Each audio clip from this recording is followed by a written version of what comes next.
Good evening, welcome back to my channel Everything About English.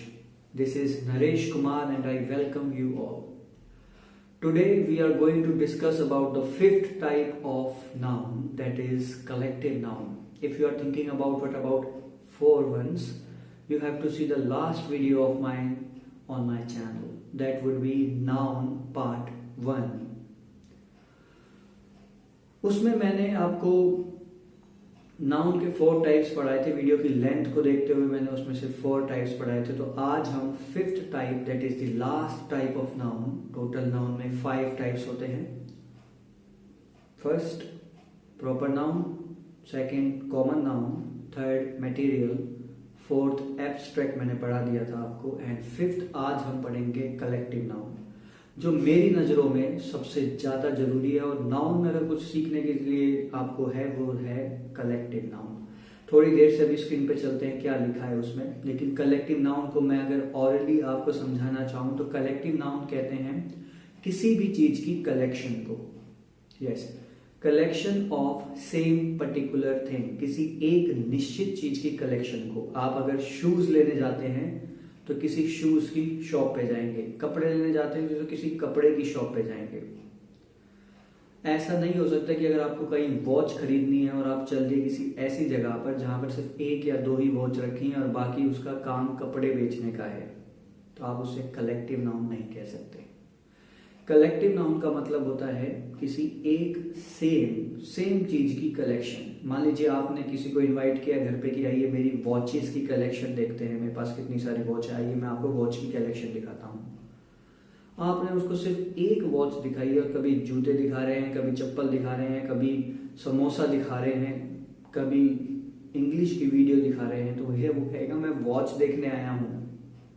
Watch की collection दिखाइए. तो किसी एक सेम चीज की, पर्टिकुलर चीज की कलेक्शन को कलेक्टिव नाउन कहा जाता है.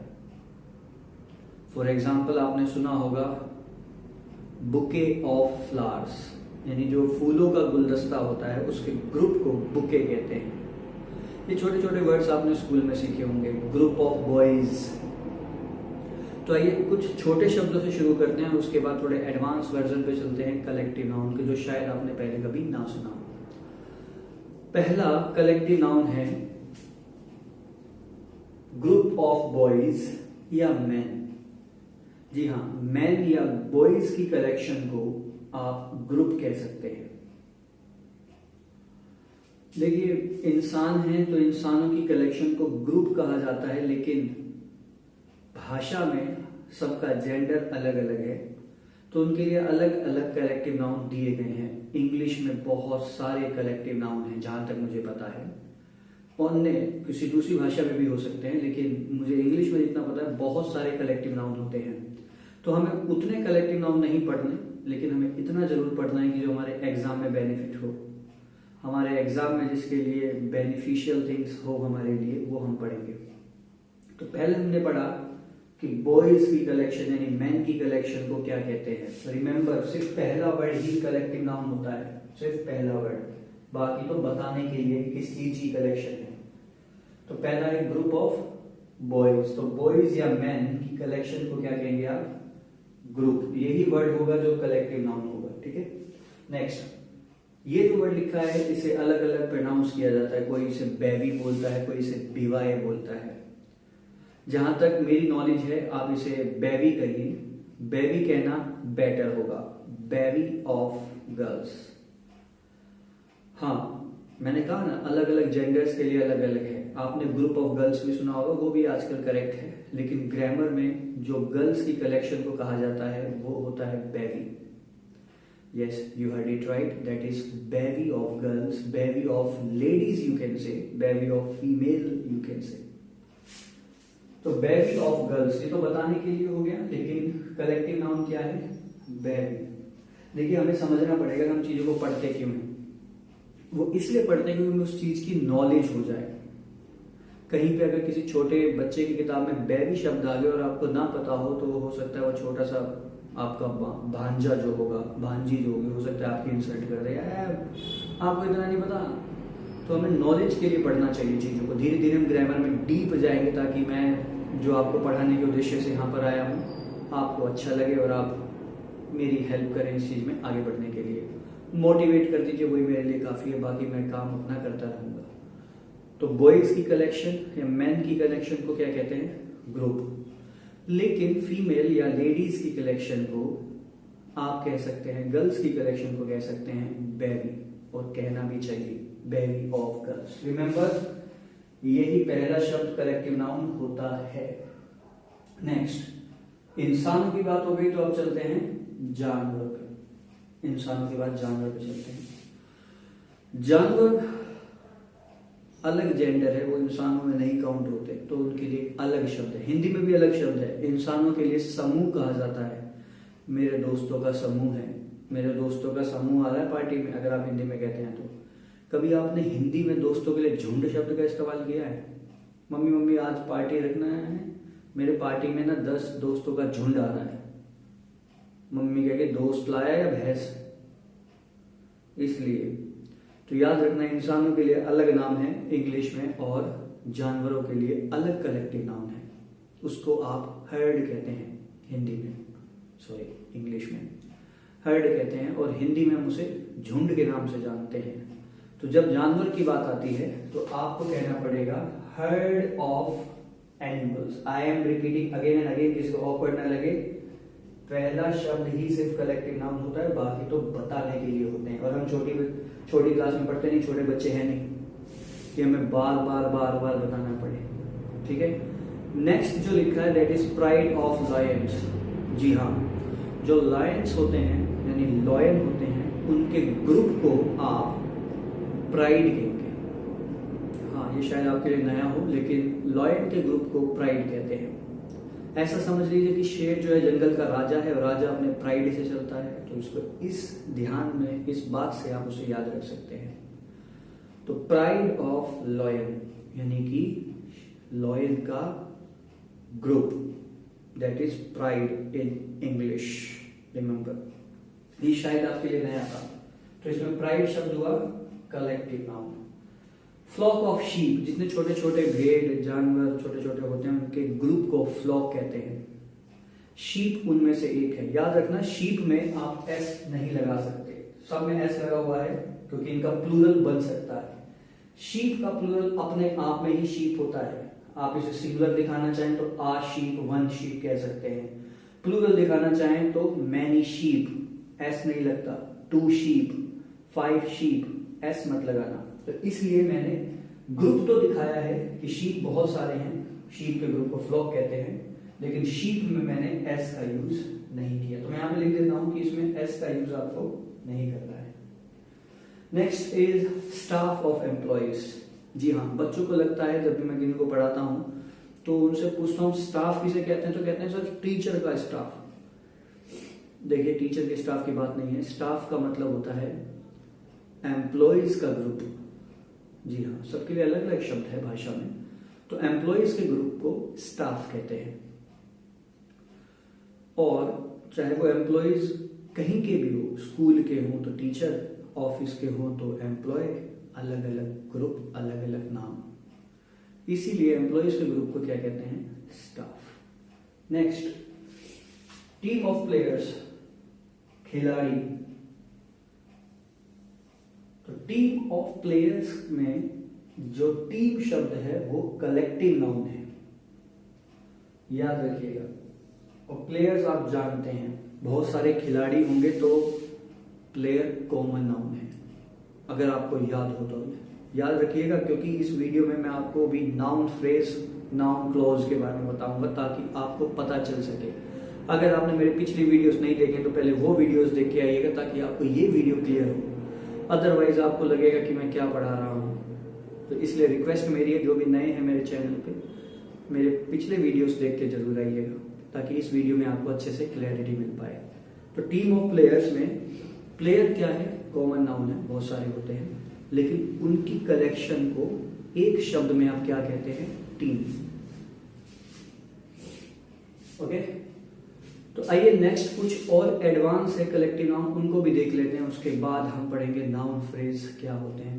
किसे कहते हैं, नाउन क्लॉज क्या होते हैं। आइए कुछ कलेक्टिव नाउन देखते हैं जो थोड़े आपको एडवांस वर्जन के लगेंगे। तो आइए अब देखते हैं कुछ वो कलेक्टिव नाउन जो आपने शायद पहले कभी ना सोचे हों।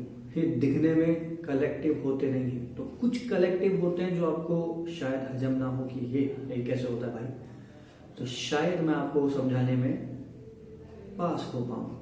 आप देखते रहिए कौन कौन से वो कलेक्टिव नाउन होते हैं। तो आइए फर्स्ट कलेक्टिव नाउन देखते हैं जो शायद आपको पढ़ने में अजीब लगे। पहला कलेक्टिव नाउन है पार्लियामेंट। जी हाँ, पार्लियामेंट एक कलेक्टिव नाउन होता है जो ग्रुप ऑफ आउल्स को कहा जाता है।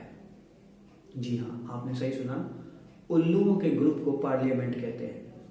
इंग्लिश हमारी भाषा नहीं है, जहां से लिया गया है वहां पर उल्लू को यानी आउल को समझदार माना जाता है, लेकिन अगर आप इंडिया में किसी को आउल कह देंगे तो वह भारी पड़ सकता है। तो मैं एक भाषा पढ़ा रहा हूँ, भाषा में पार्लियामेंट शब्द जो लिया गया है जिसका मतलब होता है अ ग्रुप ऑफ आउल्स, लेकिन यहाँ पे वो मतलब नहीं है जो आप सोच रहे हैं। आउल को सियाना माना जाता है, जिस कंट्री की ये लैंग्वेज है वहां पर आउल को सियाना समझदार माना जाता है। तो अगर कोई, आपने कहावत भी सुनी होगी कि बड़े बुजुर्ग समझदार होते हैं, इंग्लिश में है an old owl is a wise owl. जो सयाना उल्लू होता है, ओल्ड आउल पुराना उल्लू होता है, ज्यादा एजेड होता है, वो समझदार होता है। तो पार्लियामेंट शब्द वहां से लिया गया है और ये समझते हैं, और ऐसा होता भी है कि जो पॉलिटिशियंस होते हैं वो ज्यादा समझदार होते हैं कंट्री को चलाने के लिए। कैसे वो एक्सपीरियंस होते हैं, जिनको पता होता है कैसे देश को चलाना है। तो उसी को ध्यान में रखते हुए पार्लियामेंट शब्द का कलेक्टिवली मतलब होता है अ ग्रुप ऑफ आउल्स। मैं यहाँ पे लिख देता हूँ, आप चाह के नोट कर सकते हैं।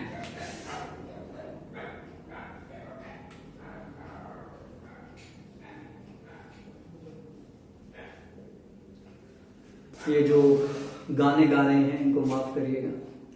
Next is murder.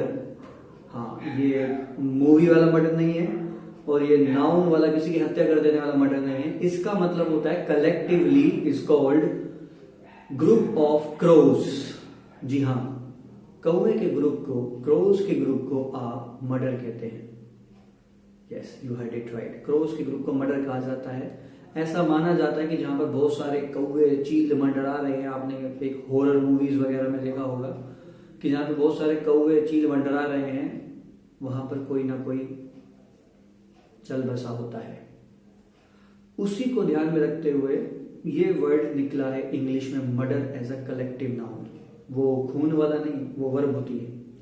तो नाउन के सेंस में अगर आप पढ़ेंगे तो मर्डर को कहा जाता है ग्रुप ऑफ क्रोज, जहां पर बहुत सारे कौवे जमा हो, उड़ रहे हो, गिद्ध चील टाइप, वहां पे किसी का मर्डर यानी किसी की हत्या हो गई हो, ऐसा माना जाता है इंग्लिश में। तो मर्डर का मतलब हुआ ग्रुप ऑफ क्रोज, यानी कि बहुत सारे कौवों का ग्रुप। Next is Congress. ध्यान से पढ़िएगा, मैं भाषा पढ़ा रहा हूं, मेरा पॉलिटिक्स से कोई लेना देना नहीं है। कांग्रेस का मतलब होता है, एक्चुअली इसके दो मतलब होते हैं। पहला मतलब है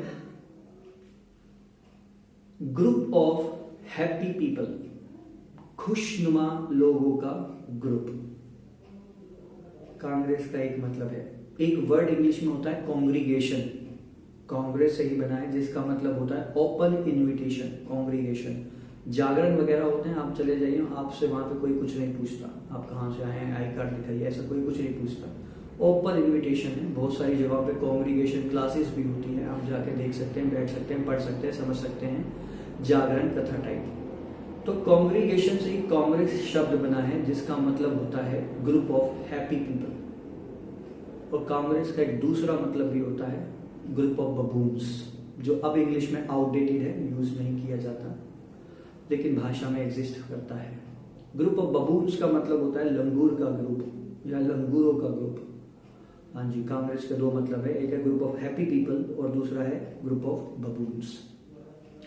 तो जो ग्रुप ऑफ हैप्पी पीपल है उसके ऊपर कांग्रेस का नाम रखा गया है, ग्रुप ऑफ बबून्स के ऊपर नहीं। कोई भी अपना नाम इस ऑकवर्ड नाम पे नहीं रखता, ग्रुप ऑफ बबून्स, लंगूरों का ग्रुप नहीं भाई, ग्रुप ऑफ हैप्पी पीपल।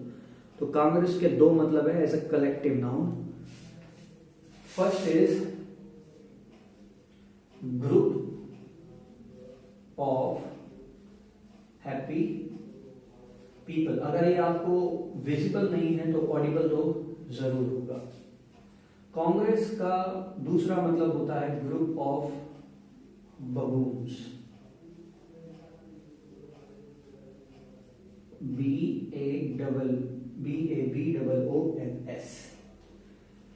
ये जो आप शब्द देख रहे हैं टीम, अभी भी आपने देखा था वो प्लेयर्स के लिए था, लेकिन घोड़ों यानी हॉर्स की कलेक्शन को भी टीम कहा जाता है। तो जो हॉर्स की कलेक्शन होती है उसको टीम कहा जाता है। और ऐसे बहुत सारे शब्द आपको इंग्लिश में मिलेंगे। मैंने पहले ही बता दिया था कि कलेक्टिव नाउन बहुत सारे होते हैं। ऐसे इंग्लिश भाषा है, भाषा कहीं सीमित नहीं होती। Okay, next word is army of soldiers. Sir तो बहुत आसान है, अपने बचपन में पढ़ा आर्मी ऑफ सोल्जर्स, लेकिन मैंने आपको आर्मी ऑफ सोल्जर्स पढ़ाने के लिए इसको नहीं लिखा। आगे देखिए क्या लिखा है, एंड्स, चींटियां। जो चींटियां होती हैं, छोटी छोटी छोटी चींटियां, उनके ग्रुप को भी आर्मी कहा जाता है। जी हाँ, आपने सही सुना। कभी देखा है आपने चींटियों को दीवारों पे चढ़ते हुए? एक ही लाइन में चढ़ती हैं, सीधा एक ही लाइन में चलती हैं। कोल्ड के लिए माफी, एक ही लाइन में चलती हैं। इसीलिए इंग्लिश में डिसिप्लिन दिखाने के लिए सोल्जर भी सीधे चलते हैं। मैं कोई कंपेयर नहीं कर रहा हूँ, भाषा है, समझाने की कोशिश कर रहा हूँ। तो सोल्जर्स भी सीधे चलते हैं डिसिप्लिन में, और चींटियां भी दीवार पर सीधे चलते हैं। तो इंग्लिश में ये एटमोलॉजी ये वहां से निकल कर आया है। Army of soldiers, perfect. Army of ends भी कहते हैं। इसमें एक वर्ड और ऐड कर सकते हैं आप, कलेक्टिव नाउन, जो मेरे को लिखते समय ध्यान में नहीं आया, ट्रूप्स ऑफ सोल्जर्स, सेना की टुकड़ी, रेजिमेंट ऑफ सोल्जर्स, ये भी कहा जाता है। बहुत सारे कलेक्टिव नाउन हैं। Next is choir of singers. याद रखिएगा, कलेक्टिव नाउन पहला ही वर्ड है।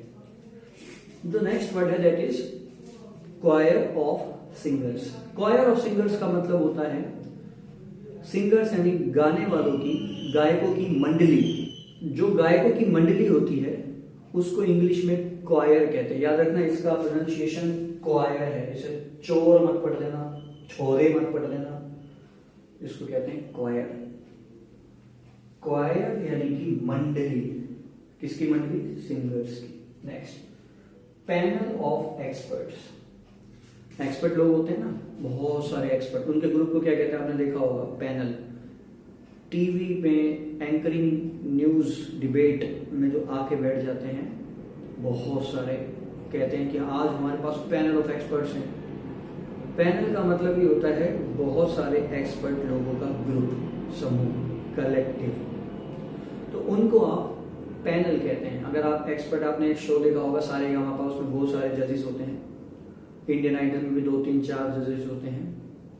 आपने देखा होगा रोडीज एक शो आता है, उसमें होते हैं। तो उसमें क्या है, वो जजेस एक जज नहीं है, 2 जज भी नहीं होते, चलो मान लिया 2 भी हैं, तो पैनल ऑफ एक्सपर्ट कहलाएगा। बहुत सारे उसमें एक्सपर्ट्स हैं। नेक्स्ट एंड लास्ट आज के लिए, मोब ऑफ प्रोटेस्टर्स। हाँ, जो प्रोटेस्टर्स होते हैं, जो एक तरह से दंगा फसाद कह लीजिए या धरने में बैठे होते हैं। जो दंगा फसाद करते हैं वो अलग है, जो धरने में बैठे होते हैं वो अलग है। लेकिन जो भी ऐसे लोग होते हैं जो सोसाइटी में डिसऑर्डर क्रिएट करते हैं, वो मोब कहलाते हैं। उनका ग्रुप, गुस्साए लोगों का ग्रुप, हाय तोड़ देंगे फोड़ देंगे वो वाले लोग, उनके ग्रुप को मोब कहा जाता है। तो मोब भी इंग्लिश में एक कलेक्टिव नाउन है। जो भी गुस्साए लोगों की भीड़ होती है वो मोब की कैटेगरी में आती है। आइए नेक्स्ट देखते हैं। नाउन समझ लिया हमने, proper, common, material, abstract and collective. आइए देखते हैं एक छोटा सा ट्विस्ट करके कि नाउन टाइप्स पढ़ने के बाद ये नाउन फ्रेज क्या होता है। I have written on the white screen on the white board noun phrases. Yes, noun पढ़ लिया हमने किसे कहते हैं। अब आइए ये देखते हैं कि नाउन फ्रेज क्या होता है। ये मैं पहली बार कहीं भी पढ़ा रहा हूं, इससे पहले मैंने नाउन फ्रेज कहीं नहीं पढ़ा है, मेरी ऑफलाइन क्लास में भी नहीं, और यूट्यूब पे तो मैं पहली बार ही पढ़ा रहा हूं। I hope I will try to make you understand clearly, better and the best, I would say. So phrase क्या होते हैं मैं पहले एक बार अपनी वीडियो में पढ़ा चुका हूँ। बेसिक्स ऑफ इंग्लिश की सीरीज में मैंने प्ले लिस्ट बनाई है, जाके आप वहाँ चेक कर सकते हैं। अगर आपको फ्रेजेस नहीं पता तो ये शायद आपको टफ लगेगा, हालांकि मैंने व्हाइट स्क्रीन पर थोड़ा सा एक्सप्लेन करने की कोशिश की है। देखिए, फ्रेजेस उसे कहते हैं जब सेंटेंस में सब्जेक्ट प्लस वर्ब ना हो। यस, जब सेंटेंस में सब्जेक्ट प्लस वर्ब ये दोनों नहीं होने चाहिए। जब ये दोनों नहीं है तो वो चीज, वो ग्रुप ऑफ वर्ड्स फ्रेज कहलाते हैं। डिटेल वर्जन आप मेरा प्लेलिस्ट चेक कर सकते हैं बेसिक्स ऑफ इंग्लिश की, उसमें मैंने लिखा हुआ है कि क्या फ्रेजेस होते हैं, क्या क्लॉजेस होते हैं। थंबनेल में आपको दिख जाएगा, मैंने उसके लिए कंप्लीट एक अच्छी खासी वीडियो बनाई है, तो पहले आप वो देख सकते हैं। अदरवाइज थोड़ा बहुत हिंट मैं आपको इस वीडियो में भी दे सकता हूं। आइए स्क्रीन पे चलते हैं। नाउन फ्रेज टॉपिक है। क्या होते हैं नाउन फ्रेज? नाउन हम पढ़ चुके हैं, proper, common, material, abstract, collective. और किसी भी चीज का नाम नाउन होता है। इसमें थोड़ी सी चीजें आपको डिफरेंट मिलेगी। क्या होता है नाउन फ्रेज, जरा ध्यान से सुनिएगा इसको। फ्रेज का मतलब होता है group words, group of words जिसमें ना तो सब्जेक्ट हो, नो सब्जेक्ट एंड वर्ब, ना ही कोई वर्ब हो। इन द पार्टी, पार्टी में। एट होम, घर पर। In the room. At YouTube, इसमें कोई सब्जेक्ट, कोई वर्ब नहीं है। तो आइए देखते हैं क्या होता है नाउन फ्रेज, कैसे पहचानेंगे सेंटेंस में। The girl wants nothing. The girl wants nothing, जो लड़की है वो कुछ नहीं चाहती। याद रखिएगा कुछ चीजें नाउन फ्रेज में आपको काम आएंगी और आगे नाउन क्लॉज में भी काम आएंगी। जो नाउन होता है वो क्या क्या हो सकता है? वो सब्जेक्ट हो सकता है किसी भी सेंटेंस का, वो किसी भी सेंटेंस का ऑब्जेक्ट हो सकता है। राइट, ध्यान से सुनिएगा। नाउन क्या क्या हो सकता है? सब्जेक्ट हो सकता है और ऑब्जेक्ट हो सकता है। मैं बार बार एक लाइन को रिपीट कर रहा हूं, आप में से किसी को ऑकवर्ड ना लगे, ताकि आपको एक बार में समझ में आ जाए, बार बार आपको ये वीडियो ना देखना पड़े। तो नाउन क्या हो सकता है? किसी भी सेंटेंस का सब्जेक्ट हो सकता है या किसी भी सेंटेंस का ऑब्जेक्ट हो सकता है। अगर आपको विजिबल है तो मैं यहां लिख देता हूं, वर्ब के बाद ही ऑब्जेक्ट आता है। वर्ब के बाद ही ऑब्जेक्ट आता है। और जो ऑब्जेक्ट होता है या सब्जेक्ट होता है, सब्जेक्ट या ऑब्जेक्ट जो होता है वो नाउन होगा या तो प्रोनाउन होगा। ओके, तो किसी भी सेंटेंस का सब्जेक्ट या ऑब्जेक्ट नाउन होगा या प्रोनाउन होगा। और वर्ब के बाद क्या आता है? ऑब्जेक्ट। और ऑब्जेक्ट इसका मतलब नाउन या प्रोनाउन होना चाहिए। अब नथिंग एक वर्ड आपको इसमें दिख रहा होगा। द गर्ल वांट्स, क्या चाहती है लड़की? The girl wants nothing. ये जो नथिंग शब्द है किसके बाद है? वर्ब के बाद। तो ये हुआ यहां पर ऑब्जेक्ट। ओके, वर्ब के बाद क्या आता है? ऑब्जेक्ट आता है। और इंग्लिश में जो नथिंग शब्द है वो नाउन की कैटेगरी में आता है। डन, नाउन की कैटेगरी में आता है नथिंग शब्द, और वो वर्ब के बाद भी है। तो वर्ब के बाद ऑब्जेक्ट, नथिंग क्या कहलाएगा? नाउन। तो वर्ब का ऑब्जेक्ट क्या हुआ? Nothing, noun. नेक्स्ट, इस सेंटेंस को पढ़ते हैं। द गर्ल वांट्स, क्या चाहती है लड़की? The girl wants to eat food. लड़की क्या चाहती है? खाना खाना। द गर्ल wants to eat food. want verb है, वर्ब के बाद क्या आएगा? ऑब्जेक्ट आएगा। ऑब्जेक्ट आएगा तो ये पूरा का पूरा शब्द देख रहे, ग्रुप ऑफ वर्ड्स, इसमें ना सब्जेक्ट है, इसमें ना वर्ब है, तो ये क्या कहलाएगा? Noun phrase. फ्रेज क्या होते हैं? जिसमें सब्जेक्ट ना हो और वर्ब ना हो। अब ये मुझे कैसे पता ये नाउन फ्रेज है? भैया देखो, वर्ब के बाद क्या आता है? ऑब्जेक्ट। लड़की क्या चाहती है? लड़की क्या चाहती है? जब भी आपको किसी सेंटेंस से क्या का आंसर मिल जाए, लड़की क्या चाहती है? I want to teach you noun. मैं तुम्हें क्या पढ़ाना चाहता हूँ? नाउन पढ़ाना चाहता हूँ। I want to teach you noun. क्या पढ़ाना चाहता हूँ? नाउन। तो आई वॉन्ट, वॉन्ट वर्ब है, वर्ब के बाद जो मैंने बोला है I want to teach you noun. To teach you noun क्या होगा? Noun phrase. क्योंकि आपको आंसर किसका मिला? व्हाट का आंसर मिला। आई वॉन्ट, मैं चाहता हूं। क्या चाहता हूं? To teach you noun.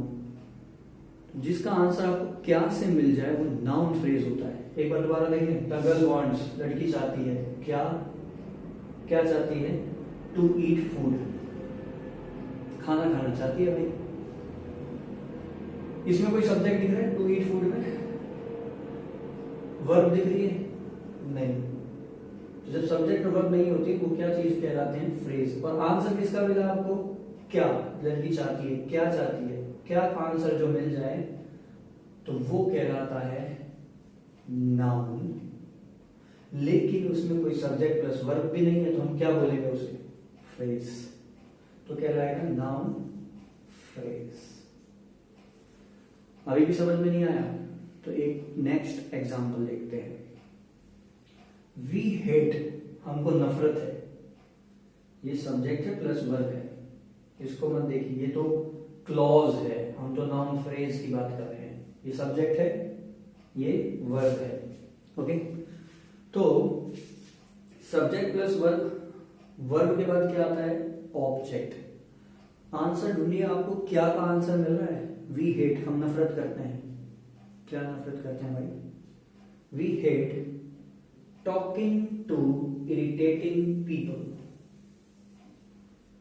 हमको नफरत है। क्या नफरत है भाई? क्या है नफरत? भाई नफरत है मुझे उन लोगों से बात करना जो इरिटेटिंग है, बड़े परेशान करते हैं, चिड़चिड़े लोग हैं। इरिटेटिंग, इरिटेट करने वाले लोग हैं। मुझे इरिटेट की हिंदी नहीं पता क्या होती है। तो वी हेट क्या? Talking to irritating people. अब आप कहेंगे कि सर ये वर्ब तो है टॉकिंग, तो भैया यहाँ पे ये टॉकिंग वर्ब अगर है तो फिर ये क्या है? हेट। दो वर्ब एक साथ सेंटेंस में नहीं आ सकती। इसे जेरेंड कहते हैं। ये एक तरह से नकली वर्ब होती है। जब हम वर्ब को पढ़ेंगे तो डिटेल में पढ़ेंगे, लेकिन फिर भी देखिए इसमें कोई सब्जेक्ट है। चलो मान लिया आपको, चलो इसमें वर्ब है, कोई सब्जेक्ट दिख रहा है? वैसे इसमें वर्ब नहीं है टॉकिंग, ये जेरेंड है। जेरेंड एक नकली वर्ब होती है। इसको हम किसी दिन वर्ब के चैप्टर में डिटेल में पढ़ेंगे। चलो मान लेते हैं आपकी बात। चलो सर ये टॉकिंग यहाँ पर क्या है? वर्ब है। तो सब्जेक्ट कहाँ है? अब मत कहना इरिटेटिंग सब्जेक्ट है या पीपल सब्जेक्ट है, वो प्रेपोजिशन के बाद लिखा है। और प्रेपोजिशन के बाद इंग्लिश में ऑब्जेक्ट आता है, सब्जेक्ट नहीं आता। किसी दिन डिटेल में जब प्रोनाउन का चैप्टर पढ़ेंगे तब इसको डिटेल में पढ़ेंगे। तो फिलहाल इतना समझिए, अगर कंफ्यूजन ना हो रही हो तो। वी हेट, हम नफरत करते हैं। क्या नफरत करते हैं भाई? Talking to irritating people. इसमें कोई सब्जेक्ट नहीं है, इसमें कोई वर्ब नहीं है, तो ये कहलाएगा नाउन फ्रेज। क्योंकि आपको आंसर किसका मिला? व्हाट का। तो जब भी आपको व्हाट का आंसर मिल जाए, किसका आंसर मिले? व्हाट का, तो वो कहलाता है क्या? Noun phrase. तो जिससे भी आपको व्हाट का आंसर मिल जाए वो कहलाएगा noun phrase. Okay, next example देखते हैं। अगर इससे भी क्लियर नहीं हुआ हो तो एक लास्ट एग्जांपल देखते हैं। और अगर फिर भी क्लियर नहीं होगा तो इसको 2-3 बार देख लेना भाई। मैं तो अभी कह रहा था कि एक ही बार देख लो, अगर नहीं क्लियर होता तो बार बार देखने में कोई बुराई नहीं है। Last example, I hope, subject plus verb, ये क्लॉज है, उसको मत देखना। हम नाउन फ्रेज पढ़ रहे हैं। हमें उम्मीद है, हम आशा करते हैं। वर्ब, क्या करते हैं? आशा। क्या? व्हाट का आंसर देखो, टू विन दिस मैच। अब इसमें कोई सब्जेक्ट प्लस वर्ब दिख रहा है आपको? नहीं ना। तो ये यहां से लेकर यहां तक जब वर्ब के बाद आता है वो क्या आता है? ऑब्जेक्ट। और व्हाट का आंसर मिल रहा है आई होप, मैं उम्मीद करता हूं, मैं आशा करता हूं। क्या क्या आशा करते हैं आप? कि मैं ये गेम जीत जाऊंगा। टू विन दिस मैच, इसमें सब्जेक्ट प्लस वर्ब है? नहीं है। तो जिसमें सब्जेक्ट प्लस वर्ब नहीं होती वो क्या होता है? फ्रेज। तो ये चीज क्या कहलाएगी? ये चीज कहलाएगी आपकी फ्रेज। लेकिन किसका आंसर दे रही है वो? क्या का आंसर दे रही है? I hope. क्या है आपकी होप? ये मैच जीतने के लिए। तो वर्ब के बाद क्या आता है? वर्ब के बाद ऑब्जेक्ट आता है। और ऑब्जेक्ट क्या बनता है? नाउन या प्रोनाउन। तो प्रोनाउन तो ये है नहीं, he she it I we you, हमने अभी पढ़ा भी नहीं है। तो वर्ब के बाद आता है ऑब्जेक्ट, तो ये बनेगा नाउन फ्रेज। तो आई होप ये आपको क्लियर होगा कि नाउन फ्रेज किसे कहते हैं। तो ये एक बार इसे हम रिपीट कर लेते हैं, समझ लेते हैं, थोड़ा सा समराइज कर लेते हैं। तो पहला सेंटेंस था द गर्ल वांट्स नथिंग, लड़की क्या चाहती है। क्या का आंसर मिला आपको? वट का। क्या का आंसर मिला? हाँ, क्या चाहती है? कुछ नहीं चाहती, नथिंग। एक वर्ड भी वर्ब के बाद जो आता है वो ऑब्जेक्ट होता है। तो एक वर्ड नाउन हो सकता है, वर्ब के बाद क्या आता है? ऑब्जेक्ट। वहां लिखा है वर्ब के बाद ऑब्जेक्ट। और ऑब्जेक्ट क्या हो सकता है? नाउन हो सकता है। तो यहां पर ये नथिंग नाउन है, एक वर्ड नाउन हो सकता है। अब जरूरी थोड़ी एक ही वर्ड नाउन हो सकता है ग्रुप ऑफ वर्ड्स, बहुत सारे वर्ड्स नाउन हो, और ऐसा होता भी है। नेक्स्ट सेंटेंस पढ़ेंगे द गर्ल वांट्स, लड़की चाहती है। क्या चाहती है? टू ईट समथिंग, कुछ खाना चाहती है। तो इसमें कहीं सब्जेक्ट प्लस वर्ब है? नहीं है। क्या का आंसर मिला आपको? हाँ, क्या मिला? To eat food. तो इसमें कोई सब्जेक्ट कोई वर्ब नहीं। जब क्या का आंसर मिलता है तो वो क्या होता है? Noun phrase. तो वो हुआ to eat food, noun phrase, group of words जिसमें सब्जेक्ट प्लस वर्ब नहीं होता वो फ्रेज होता है। वी हेट, हम नफरत करते हैं किससे? Talking to irritating people. चिड़चिड़े लोग जो होते हैं ना, मुझे उनसे बात करना बिल्कुल पसंद नहीं। मुझे नफरत है या हमें नफरत है। क्या नफरत है भाई? Talking to irritating people. इसमें कोई सब्जेक्ट नहीं है, कोई वर्ब नहीं है। अगर आपको टॉकिंग वर्ब लग रही है तो टॉकिंग वर्ब नहीं है, वो जेरेंड होती है जो एक नकली वर्ब की तरह काम करती है। चलो मान लिया वर्ब है भी सही, तो उसमें सब्जेक्ट कहाँ है फिर? हेट, वर्ब के बाद कोई सब्जेक्ट है नहीं, तो ये क्लॉज नहीं कहलाएगा। क्या कहलाएगा? फ्रेज। कोई सब्जेक्ट प्लस वर्ब उसमें नहीं है। Next, I hope to win this match. मुझे उम्मीद है, मुझे आशा है। क्या क्या आशा है? व्हाट। पूछो सेंटेंस से, क्या आशा है आपको? ये मैच जीतने के लिए। To win this match, I hope to win this match. Verb के बाद कहीं आपको दिख रहा है सब्जेक्ट प्लस वर्ब? फ्रेज होता है ना, क्या होता है? सब्जेक्ट प्लस वर्ब क्लोज होता है, फ्रेज नहीं। तो सब्जेक्ट प्लस वर्ब दिख रहा है कहीं यहाँ पर? नहीं। तो ये क्या कहलाएगा? Noun phrase, not clause. Remember this. I hope कि आपको ये क्लियर हो। वीडियो की लेंथ देखते हुए मैं नाउन क्लॉज कल पढ़ा दूंगा। अगर आपको नाउन फ्रेज क्लियर है और नहीं है तो इस वीडियो को बार बार देखिएगा ताकि आपको वो क्लियर हो जाए। So this is Naresh, time is about to 12 in the night, singing songs. So इनको माफ करते हो और मुझे भी माफ करते हो क्योंकि मैं नाउन क्लॉज नहीं पढ़ा पाया इस वीडियो में। नेक्स्ट वीडियो नाउन क्लॉज का होगा और नाउन फ्रेज के बारे में उसमें थोड़ा बहुत बताया होगा। सो कोई भी डाउट हो आपको इस वीडियो से आप कमेंट सेक्शन में पूछ सकते हैं, और अगर क्लियर है तो लिख सकते हैं कि सर इट इज क्लियर। मुझे उम्मीद है कि आप लिखेंगे I hope you write the comments. You write, I hope you write subject, you write verb. ये noun clause है जो हम नेक्स्ट वीडियो में बहुत जल्दी पढ़ेंगे। Thank you so much for your support. This is Naresh saying you bye bye. And कोई भी बात जो आपको ना समझ में आई हो पूछ सकते हैं कमेंट सेक्शन में। Thank you so much. See you tomorrow, maybe in the next video जब भी मैं वो शूट करूंगा। Thank you so much. Be safe. Good night. Bye bye. Do take a very good care of yourself. Bye bye.